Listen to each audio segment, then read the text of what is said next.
If it feels like you've been hearing about the Chevy Volt now for years, well, it's because you have. But it's only been recently that customers have been taking their first deliveries. So what is the Volt? Well, it's an extended range electric vehicle, which means that under here, there's still a gasoline engine. GM calls it a range extender. It's a 1.4-liter four-cylinder that creates electricity when the battery is nearing depletion. And that's a distinguishing trait of the Volt's electric drive unit. The front wheels are always propelled by electricity, whether it's coming from the battery or from the engine-fed generator. Note, the engine will not regenerate electricity for the battery. It only produces enough juice to keep the Volt going in extended range mode. The Volt uses a T-shaped lithium-ion battery pack that is actually part of the car's structure.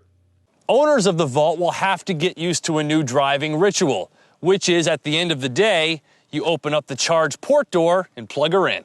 From a 120-volt outlet, recharging your Volt's going to take about 10 hours. From a 240, only 4 hours. But as for those 480-volt quick chargers you've heard about being installed at fast food restaurants, the Volt has been purposely designed to not work with them.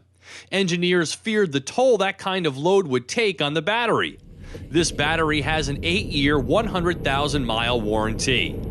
But as complicated as some of this sounds, the reality is that the Volt almost immediately integrates into your normal driving lifestyle, the one you've been accustomed to forever, but with far fewer trips to the gas station.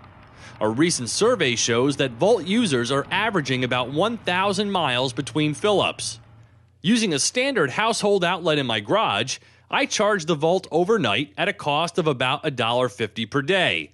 That got me 37 miles per charge on pure electric, with the gas engine never coming to life. The electric motors provide instant torque to give the Volt excellent off-the-line feel and power on demand.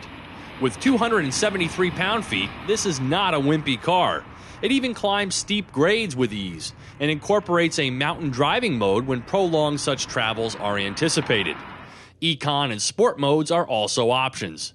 And what about those unsuspecting pedestrians who won't hear you coming? The Volt has a low speed feature you can activate to give them a horn warning, which will likely be misinterpreted as rudeness. Reaction to the Volt was excitable everywhere I went, with overwhelming approval given to the car's design. It looks great and isn't a slave to the aerodynamic mandated design of most hybrids. It's techie too, with a smartphone app that allows you to check in on the Volt's charge status, among other cool things. And Volt owners get access to a personal advisor if you have questions about anything. I tried it and the service is awesome. While Nissan Leaf owners may suffer from occasional range anxiety, with the Volt you never have to worry about it. You're good for about 380 miles combined before hitting a charger or a gas station. The EPA has devised a comparable rating method for EVs and gives the Volt a 93 mpg equivalent on electric and 37 mpg on gas. But keep your trips to under 40 miles and you'll never use a drop of gas. For me, even with a lot of nonsense test driving, I averaged over 160 miles per gallon for the week. Now, before you leave for a long trip, don't forget to take your Volt recharging cable with you. It stows away here in a special section under the hatch. The Volt has a solid, quiet, entry-level luxury car feel with a futuristic interior that has enough oh wow to make up for what it lacks in true luxury quality.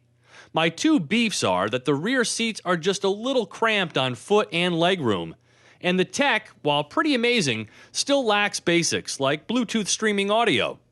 Otherwise, the Volt is as impressive as I'd hoped, and that's a tall order considering the hype that's been building up for years. This fully loaded Volt stickers for $44,680 before a $7,500 federal tax credit. They're not available everywhere just yet, so you'll have to be patient as the nationwide rollout continues. I've driven all of the new electrics, including those yet to go on sale, and the Volt stands out for its completeness and balance. And it's okay to feel the pride of it coming from an American car maker. For Drive Time on Yahoo Autos, I'm Steve Hammis.